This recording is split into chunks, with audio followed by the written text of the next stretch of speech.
I specifically told Maria that I was going to remember to record, to press record. And of course, I did not remember. So she just reminded me. So thank you, dear. I forgot to record last week's, and she had to remind me as well. So I specifically told her today, oh, no, I'm going to remember. And of course, I did not. So I apologize to those of you who are watching the recording.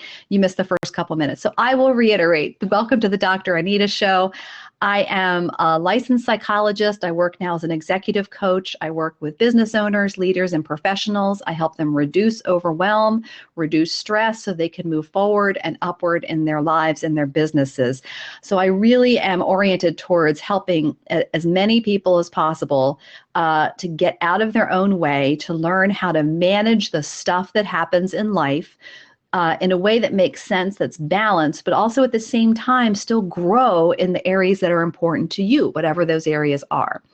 That's what I do for a living. So I like to just bring to you all the wealth of knowledge that I have, not just the academic knowledge, but I've been working now as an executive coach for over 13 years, almost 14 years. Before that, I worked for almost 10 years as a psychologist. So I also bring to you the experience of all the clients and patients that I've had over the past almost 25 years. So you get the benefit of what they learned. I can convey that to you. So I kind of feel like I'm in a very unique spot given just my background and my education, my training, all that sort of stuff. It's not just about what I have learned academically, it's also about what I've learned from my clients about what really works and what doesn't work. And so I want to always give you very realistic strategies. So having said that, the topic of today is I'm going to tell you about the very simple secret. I'm going to expose to you just this one tip that if you do this, you are far more likely to live what I call a high impact lifestyle. So let me first mention to you that a high impact lifestyle, to my way of thinking, means that everything that you do in your life makes as big of an impact as possible, okay? It means that whatever that you're doing is going to be done in a way that is targeted and has the biggest effect and impact that you can possibly have. And that's, it's not possible that everything that we do all day long always has a huge impact. So, but if you do this one thing that I'll talk about, you're far more likely to have a big impact. And that's what I want to convey to you today. And it may sound a little bit too simplistic, but actually what I'm going to tell you takes time to implement, but it really does work. It's a very realistic strategy. And I'll be very blunt. Some of you who are watching this and listening to this right now are not going to like the topic. So I'll let you know that at the beginning, because you're going to immediately think, oh, I don't like to do that. But I just want you to hang in there with me when you hear what that simple secret is. So now that I've told you what a high impact lifestyle is, let me tell you what that simple step is. And that is to plan. Okay. I want you to get in the mindset of how important it is for you to plan. And so some of you out there I know are automatically rolling your eyes, or you probably had a sinking feeling in the pit of your stomach, like, oh gosh, Anita's telling me that I have to plan things out and have a system and have a strategy and have goals and all that sort of stuff. And all I can tell you is, and I'm gonna talk to you about how to plan your life when you don't like to plan for things. Because I know, having worked with a lot of people over a lot of years, there's a fairly large segment of people who just don't like to operate within a schedule. You don't like to operate within the confines. It feels like the confines of a plan or a schedule or a scaffolding or structure. And, all I can tell you is that it's really powerful to start planning, and that even if you don't like to plan for things, I can guarantee you already do plan for things. You just don't think about it in that way. So I'm going to teach you how you can look at your life, see how you're already planning things, that it's not something that's so foreign of a concept to you, that you can embrace this whole idea of planning. Now, if you are a planner, and actually at my core, I am very much of a planner, although I found that once I had kids, it became really, when you start introducing children into the equation, it actually becomes really hard to plan, because you know what, they tend to screw up plans. You know, they have their own lives and their own way of being, and you know, what's you know, what are going to happen? Yo, Adrian, she's on Blab. Yay. Yay. Thank you for watching. Okay, so the deal is I want you to plan as much as you can. So just at the most basic level, one of the things that I do if I know I have something going on early the next morning is I take my clothes out the night before and I decide the night before what I'm going to wear. And that way the morning just goes so much more easily. So maybe you do that. Maybe you're not the planning type, but you find that you do stuff like that. So actually you are a planner just with certain things. Another thing that I am not great at doing, but when I do it regularly, it works like a charm, and that is to plan what I'm going to eat for dinner, what the family is going to eat for dinner. I tell this story a lot. My mother-in-law, when I first was married, my mother-in-law used to tell the story of when she was a stay-at-home mom when her kids were young. She had 4 children. And she used to tell the story about how you know, she loved being a housewife, being a stay-at-home mom. It was really rewarding to her, but that she would wake up every morning and not be able to kind of settle herself down until she figured out what they were all going to have for dinner that night. Once she decided what they were going to have for dinner, what she was going to make for dinner, the whole day went so much more easily, and she just kind of settled down. But her morning just wouldn't click in until she made that decision. And when she would tell this story every once in a while, I think, oh, that's kind of weird. You know, I don't get that. And then, you know, I started having children of my own, and I realized, you know, that actually makes a lot of sense. I get that. And even to this day, my kids are older. I have a 21-year-old who's away at college, and I have an almost 17-year-old who, by the way, I was telling this story earlier, I'm doing what I always tell people not to do. I have my cell phone here because my 16-year-old just got his driver's license last week, and he's out and about driving right now, which has me really anxious. So I have my cell phone here in case he has to text message me or something. So I'll tell you, I'll apologize, first of all, for letting you know that I even have my cell phone here, but I'm not going to apologize for making sure that I keep an eye on my kids. So how can I concentrate? Yeah, it's not fun, I got to tell you. You know, actually, I have to concentrate. Otherwise, I would just be sitting and fretting. This is only the second time he's been out driving on his own, by himself.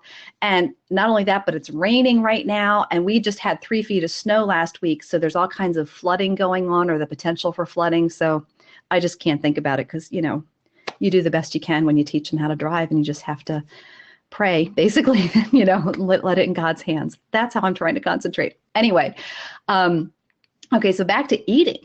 So even my kids are older, and I still, if I wait until 4 o'clock, 5 o'clock, or 6 o'clock to try to figure out what we're going to have for dinner, we won't have anything organized for dinner. We'll all end up just kind of having a hodgepodge of stuff, or having frozen food, you know, just boxed food or pasta, you know, something. If I wait until the very last minute to decide, the decision is never a good one, ever. But when I can kind of get my act together and I can decide a couple of days in advance, okay, here's what we're going to do tonight, and then Tuesday night and Wednesday night, whatever, guess what? It actually happens, and we end up having a healthy, well-balanced meal that most of the family members like, not everyone all the time. So that really makes a difference. Now, I like to plan things. I'm not great about planning my food, but when I do, we have high impact meals, you know, the stuff that's really good for us and that I've prepared personally. So of course we always save money, which is a great thing to do, which planning, by the way, does help you save money as well.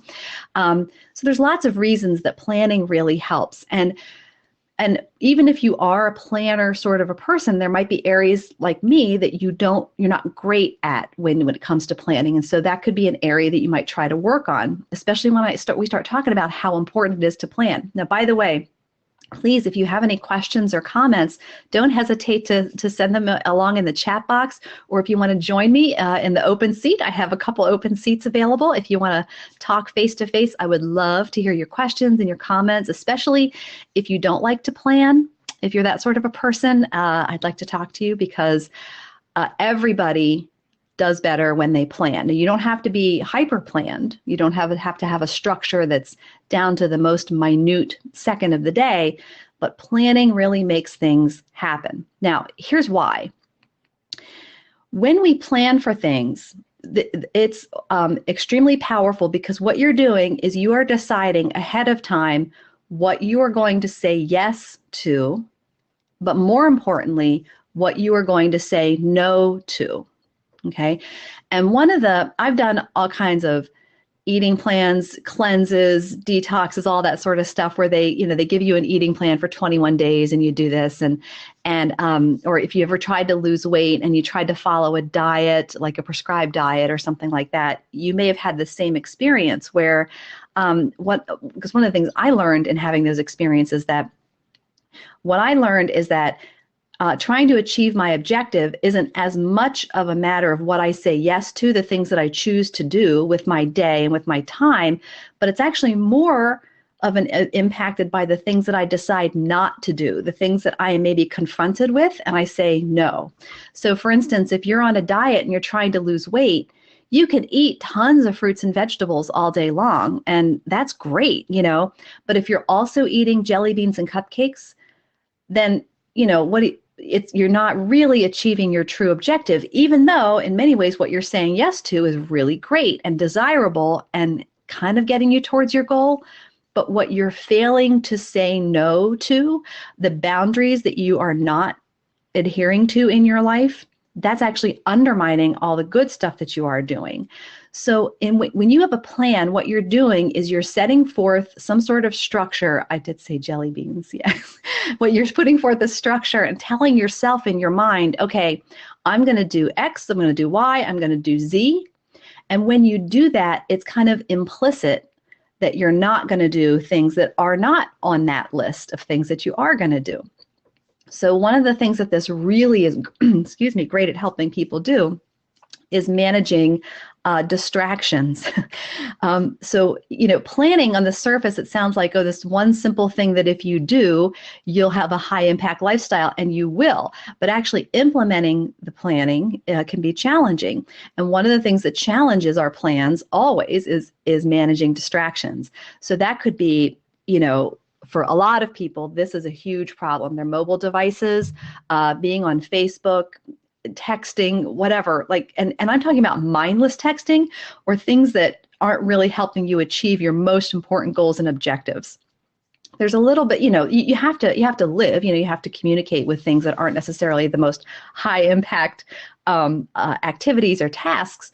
But when the majority of your day is spent doing those things and only a small portion of your day is spent towards your most important objectives, then that's out of balance.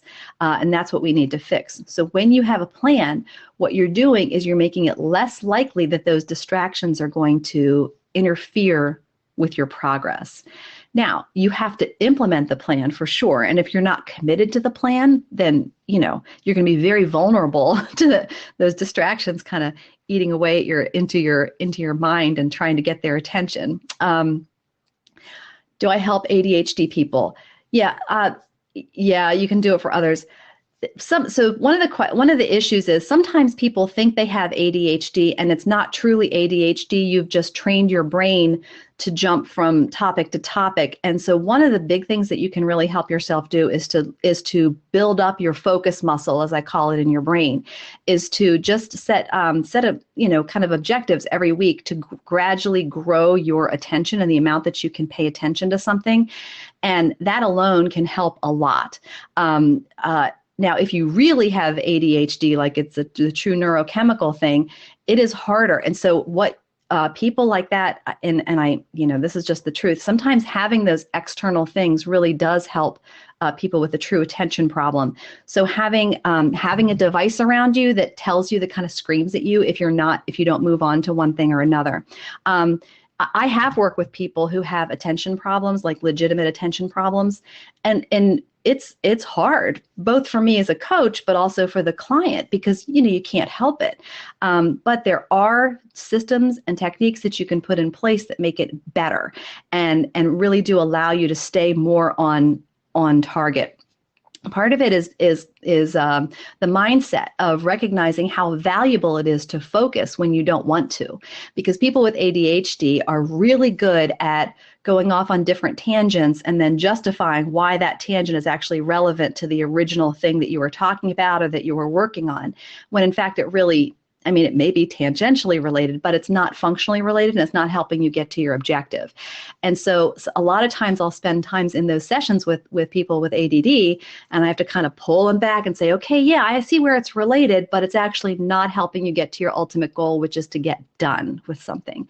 And so, you know, sometimes it's me providing the structure for people and also recommending different apps or different alarms that you can put in your phone or different mobile devices or even different people in your life to scream at you in many ways to tell you, hey, stop doing that and do this other thing now, you know, and then committing to allow yourself to function within that system. But it's hard. I mean, having genuine ADD really is a challenge. Now, I'll tell you, whether you have truly ADHD or you have created, you know, just a brain style, a thinking style where you're very used to kind of jumping from one thing to another, everybody benefits from working on focus.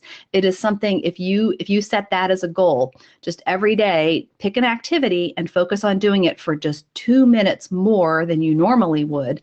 And then the next week, you do it every day for 5 minutes more than you normally would and kind of incrementally grow like that. That's a really great way to improve the symptoms of ADD, whether they are created by just the lifestyle that most people lead now or a genuine chemical thing going on in your brain. So I would highly recommend that you do that and I call it working on your focus muscle, because in many ways your ability to concentrate and really sustain attention on something has a lot to do with focus. And it's like a muscle. You kind of build it up, and it does decay over time if you don't work at it. In fact, I noticed this. I used to be great at really focusing, and now just with technology, it's harder even for me, and I'm kind of good at focusing and concentrating on stuff. So, you know, I hope that gives you some information, but I do. I hope that helps. But let me know if you have any other questions as we're going along. I appreciate that, because that's a great question about having attention problems. So, you know, being able to say no to something is really where that's how you are successful. Really, that's what people are successful doing. Not that you're never going to make mistakes and allow yourself to get distracted and chase some sort of running down a rabbit hole or something. That's always going to happen to people, especially when you're really working and trying to achieve something important in your life. That will always be a possibility. But, you know, it's also the possibility, a strong likelihood, actually, that the more you stick to your plan and the more you commit to it, you're going to get a lot done. So if you are the sort of person who doesn't like to plan, and not necessarily because you have ADD or ADHD, but because you just feel you're too constrained or confined by the idea of a schedule or the idea of a plan, like it just feels too rigid for you, I would like to suggest to you that you still do plan for things, okay? And that what I'm not suggesting is that you have a schedule where every day you do something at 8, and then at 8:30 you move on to the next thing, at 8:45 you move on to the next thing, et cetera, et cetera. Some people do really well with that. I'm actually one of those people. I do really well with that, but I certainly have worked with enough people. I know that not everyone is like that. And actually, in a lot of my training programs, like the Business Breakthrough Remedy, I talk about that, how there's kind of two main categories of people, and how they perceive time very differently. Some people perceive time, and I'm like this, in a very linear fashion, like time is it's a tool that I use. Other people don't see time in a linear fashion. They actually see time as something to be experienced. And so for them to stick to a schedule is really hard. Having a schedule is not the same thing as planning, by the way. Okay, so if you're an artist, for instance, you probably really hate the idea of a schedule or having a plan. But I would tell you that even artists plan. So if you're a painter, you have to plan for painting. You have to have the proper canvas. You have to have the proper materials. You have to have whatever paints it is, whatever medium that you use. You have to have the proper equipment, the proper brushes. You have to have it set up in the proper light that works best for you. You actually plan a lot. Now, you might not plan the details of what the product is that you're going to produce, what the picture is that you're going to paint, or if you're going to sculpture, what exactly it's going to look like. That may evolve with time and as you start the process. So I'm not saying that every little thing has to be decided at the outset, but you actually already do a lot of planning. If you're any kind of creative, so and that means someone who's an event planner or someone who's an interior designer, you plan all the time. It's not in this really hyper structured way that you might think of when you hear the word schedule or plan or that sort of thing, but you really are planning. So you already do this. It just might not be in the way that most people think of when they hear the word schedule or plan. So what I'd like you to do, if you fall into that category, is kind of be the sort of person that you just venture out a little bit more in your own mind and say, okay, is there one area in my life or in my business or whatever that I can inject a little bit more of a sense of planning into it? So if you are creative, is there another area that you can be more mindful about planning? If you're an interior designer and you're maybe struggling to get clients, maybe not struggling, but you really just want to get more clients because things are moving along quite nicely for you and you're very talented, is there a plan that you can implement to get more clients that feels good to you, something that you can commit to doing on a regular basis that will help you get more clients? That could mean any number of things. It could mean joining a networking group. It could mean just committing to every single day, leaving your office or your house if you have a home-based business and going out in public and just meeting people, kind of warm chattering with people just that you encounter in just going to Starbucks or whatever, so that you meet new people and then have an ability possibly to follow up with them and offer your services. So you don't, it doesn't have to be, oh, I have to, call 10 follow-up people by Friday or, whatever. It doesn't have to be as rigid as that. It really can just be as simple as, I'm going to just do one thing. I'm going to join a new networking group and I'm just going to see where that takes me for the next 6 months. So commit to something for 6 months. That's how I inject this idea of planning into your lifestyle, especially when you don't like to plan. Now, if you're like me and you kind of do like to plan, but maybe life circumstances make it harder for you to plan, although I cannot blame my kids anymore. By the way, I homeschool too, my children. Now, I have a son in college and a son I'm going to manage my heart palpitations along the way. He's going to get ready to go to college in a year and a half. And so I am, really on the downhill with the homeschooling, but it still is a big part of our lives. So I've had to plan because of that. So what that means is I would look at, what are the subjects that we want to teach, where are the curriculum choices, how can I access that curriculum? And then, I used to make 3-month plans. So I'd figure out, okay, by the time we hit 3 months from now, I want to make sure we've covered these topics, or we're at this point in our textbook, like that sort of a thing, so that you have just a general idea that's going to keep you on track. And so it doesn't have to be as rigid as saying, okay, we're going to do worksheets 1, 2, and 3 on Monday, the 6th, and then 4, 5, and 6 on Tuesday the 7th. And if you want to do that, that's fine too. But it doesn't have to be as rigid as all of that. But really do put some time and effort into planning. And that means like figuring out what is the general objective that I'm trying to achieve here, and what are the different ways that I can implement, the different strategies I can implement that's going to help me to get there, okay? And then what those strategies are, how you implement them on a daily, weekly, or monthly basis, that's up to you. That's where there's all kinds of that's where you can use your creativity. You don't have to be so rigid. You don't have to be super structured. But I really want to encourage you to at least have a plan. You're setting those planning goals in motion. Yeah, you're living in a new state, right? So my lovely friend Adrienne, she just moved from Maryland to North Carolina, and she has a fabulous business, marketing business. She does websites, business cards. She did my Dr. Anita logo. I don't have anything on it right now. I just did a proposal actually this morning that had the logo that she designed for me 14 years ago, believe it or not. And she's doing wedding invitations now, but she's in a whole new state. So I guess you're going to have to go out and find networking groups to join just to meet new people and get your business out there and make known what you do to a whole new bunch of people. So that involves having a plan. And remember, it doesn't mean that you have to achieve every single day, meeting 5 new people or whatever. Some people thrive with that sort of a goal. Other people really don't. Actually, I don't either. As structured as I am, I don't like that sort of a structure either. So that feels like it's too much pressure. But if you do, figure out where you lie along the spectrum of tolerating structure and planning, and then just operate within that. Don't worry if you're not like your neighbor who, has every half hour of the day scheduled. Don't worry about it. Just worry where, what works for you. And remember, the whole point of a plan is it's helping you in your mind on a daily basis, and sometimes even an hourly basis if required, figure out what you are going to say yes to, what you are going to intentionally divert your time, attention, energy, what you're going to spend your attention on, and more importantly, what you're not going to pay your attention to, okay? What you're going to say no to. Remember, you can eat all kinds of fruits and vegetables if you're on a new eating plan and want to get healthy, and that's fabulous.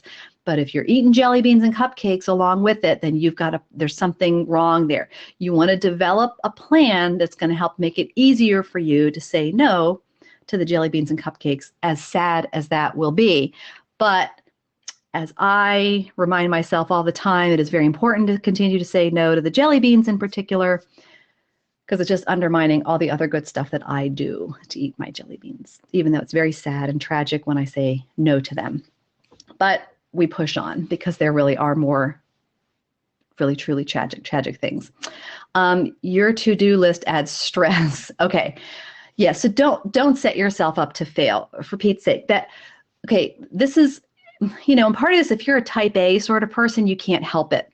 And if you're very structured and you do really well for the most part with to-do lists and with structure, highly structured situations, it's very easy to kind of overstep your own personal boundaries.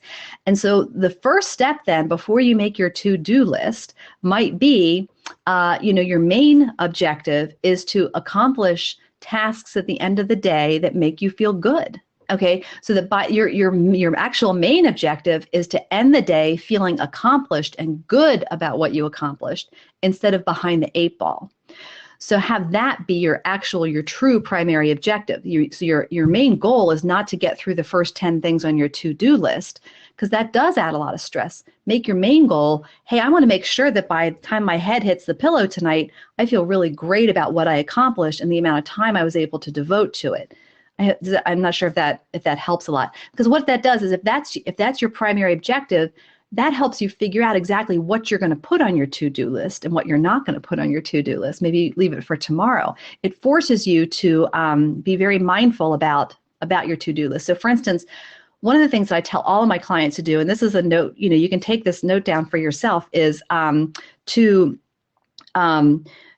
write down, instead of just making a regular to-do list where you just list all of the tasks, which is what most people do. And there's nothing inherently wrong with that. And that's actually a great thing. It keeps people moving, and that's great. But I always take it one step farther than that.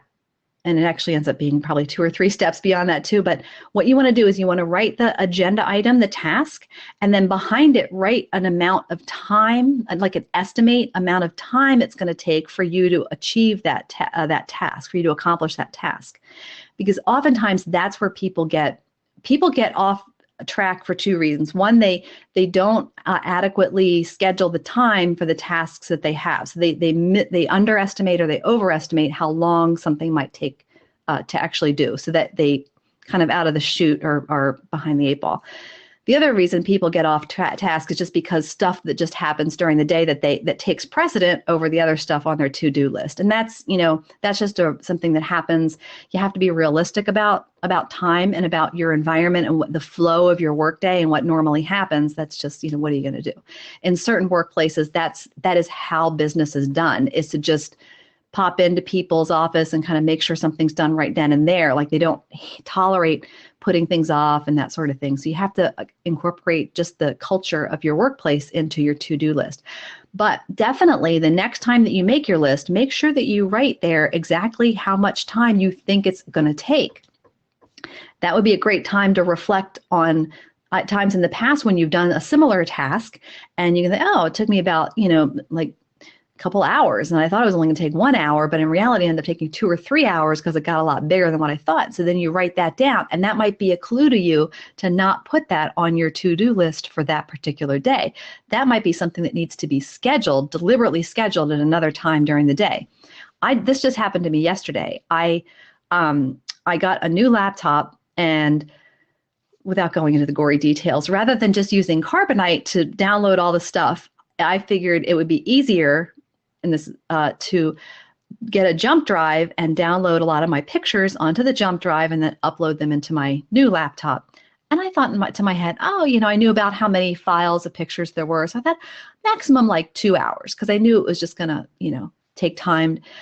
Well, it took pretty much, it should have taken the whole day, but I didn't get started until probably mid-afternoon yesterday, because I thought it was only going to take 2 hours, and really it probably would have taken more like 14 hours, because I did not factor in the fact that just downloading onto the jump drive, that process alone sometimes took up to 15 minutes, just because of the size of the files that I was downloading, because they were pictures. Anyway, so stuff like that happens. What are you going to do, right? But now I know for the next time I try to do something similar, that's really something that I need to spread across an entire day, and then plan to do other things while I'm waiting for the stuff to download and then upload. What are you going to do?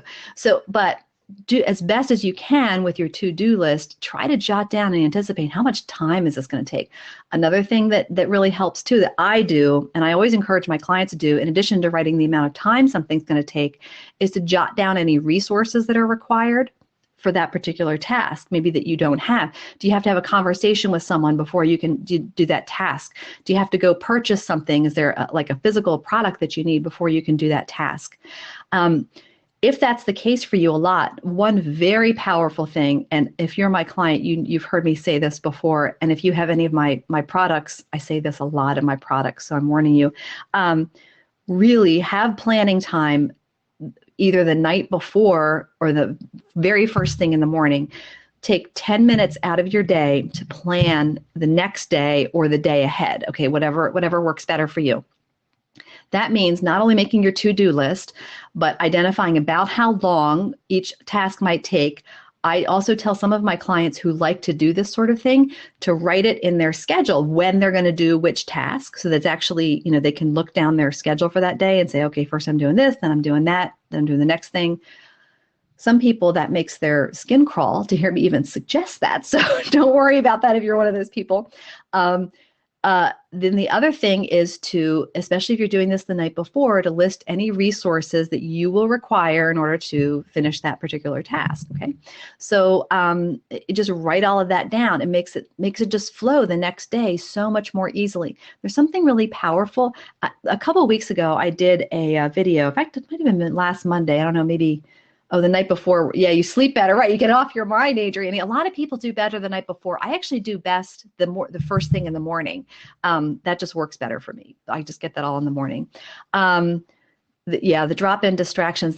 It's hard. Like sometimes that's just the culture of a workplace. There's not much you can do about it except know that that's going to happen, and to just in your mind not get frustrated by it, because no sense in being frustrated by something that's predictable. You may not know when, but you know that it'll definitely happen.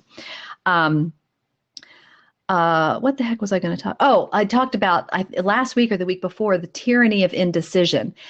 Because I tell you what, that's the biggest problem in getting people moving and stopping procrastination in particular, which I'm going to talk about next week, by the way, procrastination. It is just making the decision. It's all the mental work that goes into a task that usually is the biggest problem. So it's, not only do I have to call 10 people for a follow-up, but who are those 10 people going to be? Where am I going to meet these people? If I don't have 10 people to call, where can I meet 10 people so that I can call them for a follow-up? Once I meet them, how do I make sure that I have all their contact information? What system do I have once I meet a new person to get, to make sure that their contact information is in my phone or in, whatever mechanism, whatever strategy you use to keep your contacts? All that those are the things that really get in people's way. It's not actually picking up the phone. It's making all those decisions beforehand. Well, if you can make those decisions during your planning time, whether that's the night before or the morning of, that way the next day or that later on that day when it's time for you to do that activity, you're not going to get derailed and hold back because of all that mental work that had to happen first, you can just pick up your phone. You know exactly who you're calling. The names are right there. The information is right there. You don't have to think. You just have to implement. Okay. And Maria, this is fabulous. She put it was like last week, she put the link to the Tyranny of Indecision recording, because I have all the recordings of my old shows, by the way, are on my website, thefreedomprescription.com. So if you go there, you can look at all my past shows, and don't ever hesitate, by the way, to reach out to me if you have a question or a topic for the show. I really want to hear from you. I want to make this very, very approachable for everybody, and also very realistic and pragmatic and down to earth for you, the viewer. So make sure that you email me at anita@thefreedomprescription.com, and I will get back to you too. How do you know you're setting realistic a list and not overzealous? Well, again, that has to do with your own personal style of how you work, and how much time you have, how much energy you have, and in the past, how long things typically take you. So it's normal to have fluctuations in energy and fluctuations in motivation. What you want to do is structure your day, plan your day and your week, so that you're not relying on energy and motivation, so that you just have to be as on automatic pilot as possible. So you don't want to be overzealous. You just want to develop a list that is realistic, and remember, have as your main goal to feel accomplished and satisfied at the end of the day, not to get through as many things that you have to do all 15 things on your list in order to feel good about yourself. That's probably being overzealous. So be very realistic about how you tend to approach different tasks. So there's certain things that I know I can zip through very quickly. Other things I know I slog through. Another thing I know about myself is that so my day is kind of chopped. So I have homeschool stuff that I do with my son, even though he's very self-directed at this point. There's still lots of work that he and I do together. And then there's my client work, my individual one-on-one clients that I have. And then there's developing the Freedom Prescription site and all the things, the decisions I need to make in order to get that moving. Each of those tasks require so much of a different mindset that what I am really bad at is jumping back and forth between those different ways of thinking. So once I start with my clients in the day, I just kind of get in this zone that I'm unable to, if I have a client, for instance, at 1 o'clock and another client at 4, those hours in between 2 and 4, the 2 hours in between the clients, I can't really do anything else mentally. I feel like I have to maintain that zone of being, like my mental zone of being in that client mode. And I really can't break out of that until I know I'm done with my clients for the day. I have tried really hard to, be very productive during those 2 hours and do other things. And there are certain things I can do. It's not like I'm not productive, but they usually are mindless things like cleaning, quite frankly, or just straightening something up. Or reading. I can read during that time, but I can't do homeschooling stuff during that time, and I certainly can't do website stuff because my brain just doesn't work that way. So I know that about myself. It's been 14 years. I've had a lot of time to figure this out. So I know that when I schedule my day and I have to look at where are my clients and what kind of distribution across the day or do my clients look like, and then that helps me figure out what can I realistically accomplish. So you have to know yourself, and just be realistic, be honest with yourself, how you handle situations, and that's how you prevent yourself from getting overzealous. Definitely prioritizing list helps. Yeah. So sometimes what I have to do for clients might be really not very great at figuring out what has a higher priority than another. So what I will do is I'll suggest, and maybe you can find this helpful too, if you have trouble figuring out what you should do first, is assign a scale of a ranking, a numerical number ranking of importance to each topic, each task on your to-do list, between 1 and 5 or 1 and 10. But I tend to work with 1 to 10. So 10 would be something that's like so crucial, so urgent, it absolutely has to happen like immediately, or it has to happen this day, or something's not going to happen. So for instance, maybe getting to the airport in time before a flight, like that would be something that's a 10, being packed and leaving the house by 2 p.m. so I can make my flight that's at 5. Like that's a 10. Okay. That absolutely has to happen at that time. Otherwise, a lot of really bad things will happen. So that would be a 10. A 1 might be, I don't know, painting your toenails. I don't know, something, like something just kind of frivolous that would be nice if it's done, but like if it doesn't get done for 2 or 3 weeks, it's not that big of a deal. So that would be a 1. And so if you can rank each task on that scale of 1 to 10, that can also help you figure out the order of things that you should do, your different tasks as well. So you do the more important, crucial things first, obviously. So thank you for mentioning that. That's a great idea to prioritize your list. So are there any questions? Excuse me. I want to really convey this idea that especially if you are the type of person who hates to plan or you think you hate to plan, I want you to see areas in your life where you actually do plan. You may feel like you only do it because somebody forces you to do it. Like, if you have children and they're in the school system and, you have to plan, otherwise they'll miss the bus every morning. You are doing it. You may be forced to do it. You may feel like you're being forced to do it by these external factors, but you're still doing it. But I also want you to see that there are other things that you do just spontaneously for yourself to plan. You do manage to have food in your house, I assume. If you're an artist, you have the materials that you need in order to do your art. If you're an interior designer, you have the stuff that you need in order to bring the samples to your clients. You have that stuff. You've gone out to get it. So you can plan for things, okay? There's been only one client that I had who I can say that she really, really struggled with even planning. I mean, even having enough food in the house was a tough thing for her. Extremely smart lady, but just that she really struggled with that. And she had very severe ADHD, actually. She was on medication and all kinds of stuff going on, but she got better, because it's always about improvement. And that's the name of the game.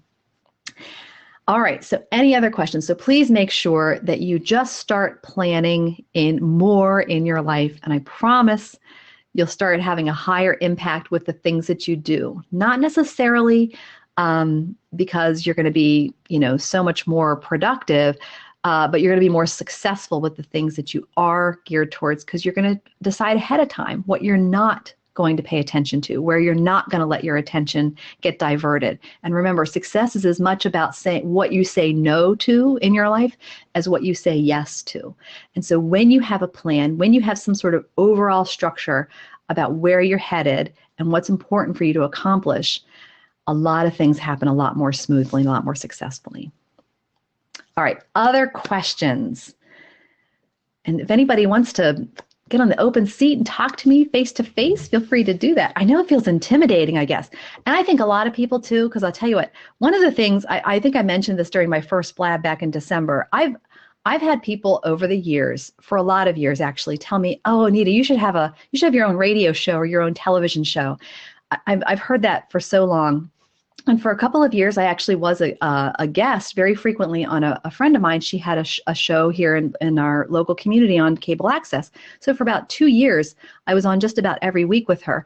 And I saw how much work it was for her to put together these shows. I mean, it's not like you just show up and, you start talking. There's a lot of thought, a lot of preparation and research sometimes that go on. Now, I'm pulling on a ton of different backgrounds. I could probably go a year with doing a minimal amount of prep and research for this sort of show. But I mean, for the most part, it actually is it's a lot of work.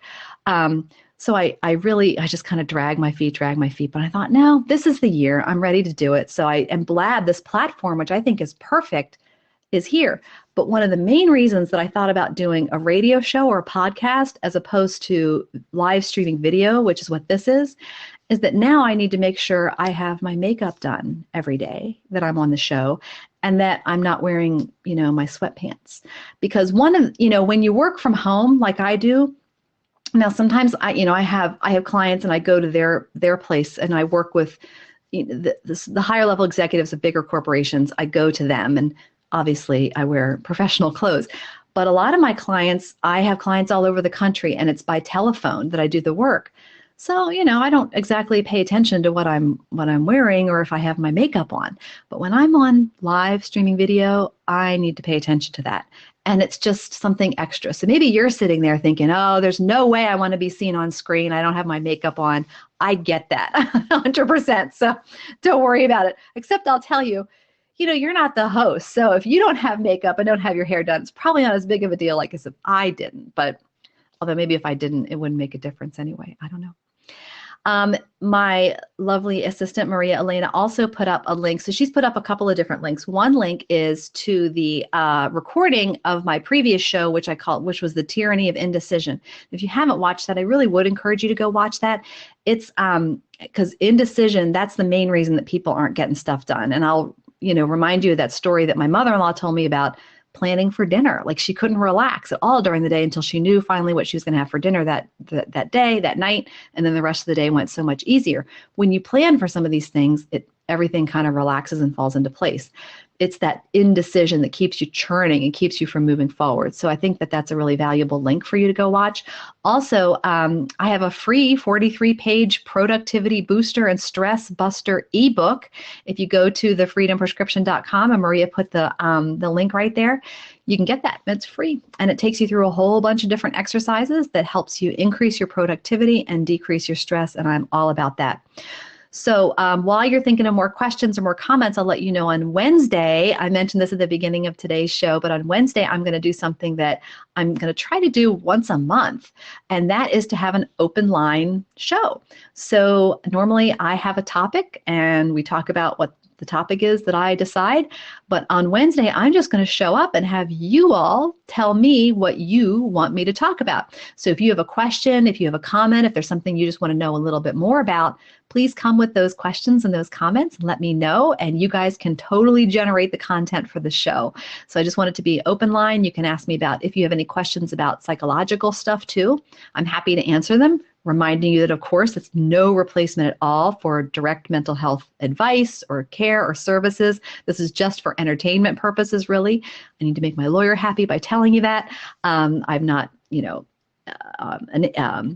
evaluating anyone or giving anyone medical or psychological advice over the air. I am just going to tell you generalities about things. But if you have questions, it's a great time to ask. So that will be Wednesday. And then next week, I'm going to be doing a show that I think will be popular. And in fact, if you find this to be helpful, thank you so much for the kind words, Adrian. If you find this to be useful or helpful, please feel free to tell your friends about this, because I think this is cool stuff that just about everyone can benefit from. So please feel free to let people know about it. And next week on Monday, the topic is going to be surviving the stress of tough economic times. And it's based on an ebook that I actually wrote several years ago, right after the crash, the 2008 crash. And because I got a lot of requests for talks, to give talks and presentations around that topic at that time. And I think that there's a lot of kind of dicey stuff going on out in the economy. So I've been getting some questions about that. So I think Monday's topic is going to be about that particular issue. So if you know people who might be struggling because of the economics of their household, or they're just generally worried about the economy, that might be a great time for them to tune in. That'll be next Monday. So this Wednesday is the open line show where you tell me what you want to know about. And next Monday is going to be surviving the stress of tough economic times. You're more productive and less stressed when your physical space is uncluttered. That is so true, Mari, that organizing, yeah, and I did the organizing show topic. When the heck was that? That was last week, I think, right, just on Wednesday. But yeah, definitely having an organized space. And so by organized, I mean organized for you. Some people, you don't necessarily need a totally smooth, clear surface, but as long as it's organized, that is really, really helpful. Because if your space is jumbled and it's tough for you to see things around you, your mind is going to spend a lot of time looking for things, and that's wasted energy. And that's one of the reasons that being organized and spending the time to get organized, as you said, Mari, that's a really good point. That's a great way to use your time. So that's really very valuable. You need that topic again. Which topic, Bonnie? About being organized, or the indecision, or if you tell me which one, the one this Wednesday is just the open line where you can ask me whatever you want. And then the organizing one, Maria, if you can put the link up to that one, if you don't mind. I did the organizing show last week. I want to say it was Wednesday or maybe Monday of last week. But all of the recordings for all of my shows are up on the Freedom Prescription. So Maria will put up the link to that in a second here. She'll find that, sure, yep. And so in the organizing one, there it is. Thank you so much, Maria. Isn't she fabulous, my assistant? I asked something and 15 seconds later, there it is. Don't we all wish we had someone like that in our lives? And I do. The organizing, what I do is I'm not an organizing expert, but what I do is I tell you about the 4 tips, the psychological aspect of how to stay organized and in a realistic way. So it's not, kind of crazy stuff. It's just how you can think about your space differently and how you can think about how you use systems and that sort of thing. So it's the psychological aspect of organizing, not the specifics and the mechanics of how to be well organized, because there's actually so many different ways, and that's not my area of expertise. So the last show, yes, it was last Wednesday. Thank you, Maria. Yeah. And I thought I got a lot of great questions on that one too. So that was a good show. Mm-hmm. And if you watched that before Wednesday and you have other questions, or if you want me to talk some more about that, join me on Wednesday and let me know, and I will certainly be happy to do that. And then next Monday, a week from today, is when I'll be talking about surviving the stress of tough economic times. So if you know of people, or if you can share. What I do is I do 2 things. I put the link to the blabs on my personal Facebook page. So you can share that, or if you go to thefreedomprescription.com and if you sign up for any of the free stuff that I have there, you'll get on my email list, and I send you out an email right before every show with a link in that email. So that would be a way if you went there to thefreedomprescription.com. That's the website, and you can sign up and get the free 43-page Productivity and Stress Buster ebook. Why not get that for free? And then you'll get on my list as well, so you'll then be in the know when these shows happen. They're every Monday and Wednesday at 2 p.m. Eastern, 11 a.m. Pacific, and they'll be right in your email too. And you can forward that email to people that you think might be interested in a particular topic that might be coming up. Okay. All right. Gosh, I've been chatting for like an hour. Thank you so much, everyone, for your very kind comments and questions. I hope this was helpful for you. I say that a lot at the end of all of my presentations and my videos, because it's so important to me that you get realistic and practical advice that's going to help you move forward in the most important areas of your life. Because I tell you what, and I mentioned this last week, that a very important member of our community was killed very tragically in a car accident here. And it just is a reminder how, we actually don't have a lot of time to do the important things. So I really want to encourage you to figure out what is truly important in your life and what is not, and to stop doing the stuff that isn't important because it's not important. And when you divert your attention to the stuff that isn't important, it's taking away your valuable attention that could be directed towards the things that are going to matter the most to you and your family and your community. So really the impetus for this show is to help give you the strategies, the support, the information, the techniques that you need in order to make sure that you're moving forward and upward in the important areas of your life. So again, my name is Dr. Anita Marcazzani. Please feel free to contact me at anita@thefreedomprescription.com. And I can't wait to talk to you on Wednesday when you are going to talk to me about what you want to know most. And I'll see you then. Bye, everybody.